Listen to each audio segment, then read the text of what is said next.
Hello all, in this video we shall discuss regarding climate change. As we all know, climate change is not an issue that would affect one single community or one special section of people, and not one specific nation, but it is an issue which is going to affect the whole world, that goes beyond national borders, and it is an issue that requires international cooperation and coordinated solutions at all levels. Now, keeping this in mind, the United Nations Climate Change Conference, COP21, which is basically Conference of Parties, in Paris in 2015 had reached an agreement known as the Paris Agreement. Now, the Paris Agreement is basically that agreement which had united all the countries of the world for the first time, in order to cut down the greenhouse gas emissions which are causing global warming, and the goal was basically to limit global warming to 2 degrees Celsius, and to preferably limit it to 1.5 degrees Celsius compared to the pre-industrial levels. So basically, in COP21 held at Paris in 2015, the Paris Agreement was signed, which was one of the first of its kind, and the goal of the agreement was to limit global warming to below 2 degrees Celsius and preferably limited to 1.5 degrees Celsius compared to the pre-industrial levels. The United States had initially quitted from the Paris Climate Agreement, but then had rejoined it, at least after 107 days after it had quit. Now, what are the implications of USA rejoining the Paris Agreement? Basically, United States, if we look into the historical emissions of nations, we can see that US being one of the developed, or it is the most developed economy of the world, and therefore it being the most developed economy of the world, if we look into the historical emissions, we can see that the historical emission of United States alone accounts to 25%, and it is also the second largest carbon dioxide emitter after China. And therefore, US rejoining the Paris Climate Agreement has a greater impact on climate change. Now, why does it have a greater impact? It has a greater impact because when US is rejoining the Paris Climate Agreement, it is giving out a very powerful message that the future is basically net zero. The future is basically net zero, and US has also promised to advance research and development in order to find solutions which can help to protect the health and well-being of families and future generations, since the worst impacts of climate change are borne by the poorest and most vulnerable people, because they don't have any specific way of mitigating it or preventing it, or at least reducing the consequences of climate change. So it is always the most vulnerable people, the most vulnerable nation that is going to suffer due to climate change because of something that was done by the developed or developing economies of the world.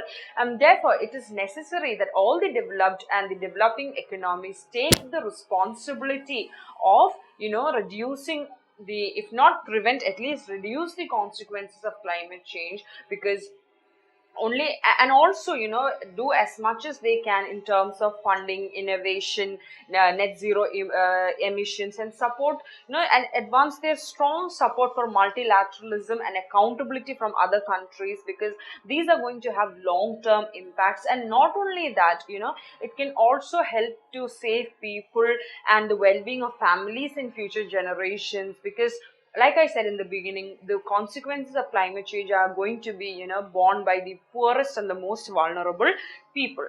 We shall now look into some of the measures which are being taken by the Indian government to reduce, emissions or to control emissions. One such scheme is FAME India scheme. FAME is basically the faster adoption and manufacturing of hybrid and electric vehicles in India. That is what is meant by FAME, and that is a scheme to promote the manufacturing of electric and hybrid vehicle technology. The second scheme taken by the government to reduce or control emission is basically the Bharat Stage BS6 norms, basically to control the emission control standards, to keep a check on air pollution.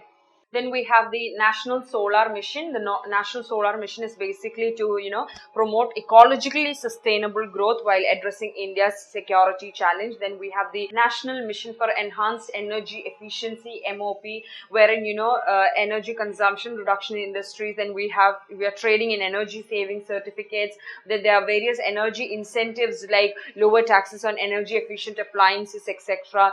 Then we have the National Mission on Sustainable Habitats, wherein we focus on better waste management. Then we are extending energy conservation building code, incentivizing fuel efficient vehicles, then energy efficiency as part of urban planning, and a lot of other incentives come under that. Then we also have something known as the National Water Mission, which means we are improving the water use efficiency with the use of pricing and other measures. So basically the use of, earlier, in a field you can see that farmers carelessly, keeping the pipe open and then irrigating the whole land, wherein there's a lot of wastage. But then by using pricing and other measures, now we are improving the ways in which we use water so that there is enough water for the future generations to come as well. We also have the National Mission for Sustaining the Himalayan Ecosystem in place in order to, protect the forest cover, glaciers, and the ecosystem of the Himalayan region. Then we have the National Mission for Green India, wherein we are trying to expand the forest cover of India from 23% to 33%. Then we have the National Mission for Sustainable Agriculture, wherein we make use of climate resilient crops. Then we have something like the crop insurance in place and also follow sustainable agricultural practices. Then we have something like the National Mission on Strategic Knowledge Platform for Climate Change, wherein we are funding climate science research, better climate modeling, international collaboration, etc. And all these and many other initiatives has helped India in cutting down the carbon dioxide emissions. So we have just named a few emissions. There are a lot more in place. We shall now look into the mitigation and adaptation measures to tackle climate change. Mitigation measures are basically those actions which are taken to curb or reduce greenhouse gas emissions, while adaptation measures are those taken to reduce the vulnerability to the effects or consequences of climate change. So we now move on to name a few of the mitigation measures and a few of the adaptation measures. Some of the mitigation measures that can be taken to avoid the increase of pollutant emissions is practice energy efficiency, greater use of renewable energy, electrification of the industrial processes, efficient means of transport implementation such as use of public transport, bicycle, shared taxis, etc. Then we have carbon tax and emissions markets. Similarly, some of the adaptation measures, basically those actions that will help to reduce the vulnerability arising out of the consequences of climate change, are more secure facility locations and infrastructures, landscape restoration, flexible and diverse cultivation to be prepared for natural catastrophes, research and development in possible catastrophes, temperature, behavior, etc., and preventive and precautionary measures. So these are some of the mitigation and adaptation measures which can be taken to tackle the problems arising out of climate change. Why does India still need collaborative efforts? Basically, we have taken a lot of initiatives in the form of policies, that we have also adopted a lot of mitigation measures and adaptation measures, to reduce or curb the problems arising out of climate change. But even, despite of the fact that we have taken so many measures, it will still need the collaborative effort of policymakers, because of the fact that, we have to make climate proof choices and also build a climate which is resilient, and therefore it is, very much mandatory that we need collaborative efforts. And the measures needed in this direction is basically addressing the distortion in the cropping towards water intensive crops like rice and promoting basically agroclimatic farming. Then we also have to take measures to include more people, basically increase the community engagement in measures such as the Jal Swavlambam Yojana of Rajasthan, wherein people are basically provided incentives to create water storage structures. Then there is a requirement of decentralized water management. Okay, decentralized water management through revival of traditional mechanisms like bowlies and adoption of eco-friendly methods like four water concept to address the water shortage being faced by people. And also we have to take enough measures to prevent the exploitative use of the groundwater resources. There is an increased requirement to invest in the research and development for developing crop varieties which are more suited for conditioned climates. Then we also have to make investment in agricultural value chain to reduce post harvest losses.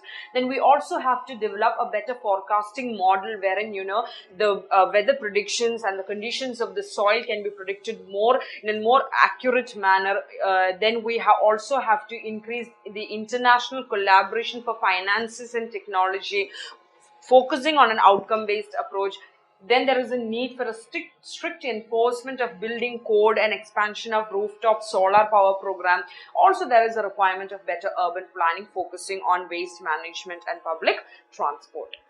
India has basically exhibited its commitment towards the world's fight against climate change. And also, if we are to translate our initiatives into meaningful and timely action towards the common goal that we all have in front of us, along with the nature based solutions such as integration of forests, agriculture and ecosystem, it also needs to be aligned with congruent short term and long term strategies at both the local and the regional levels for these initiatives and these policies and these strategies to translate into, like I said, into meaningful and timely action towards the common goal that we all have in front of us. We now move on to discuss the model question with respect to the topic that we have discussed so far.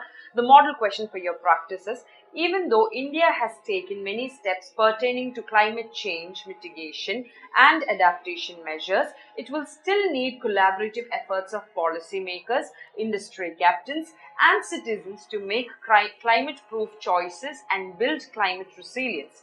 Elucidate. I hope you found the content of this session valuable. If you liked the content, kindly do not forget to like, comment, share, and subscribe to our channel. Thank you.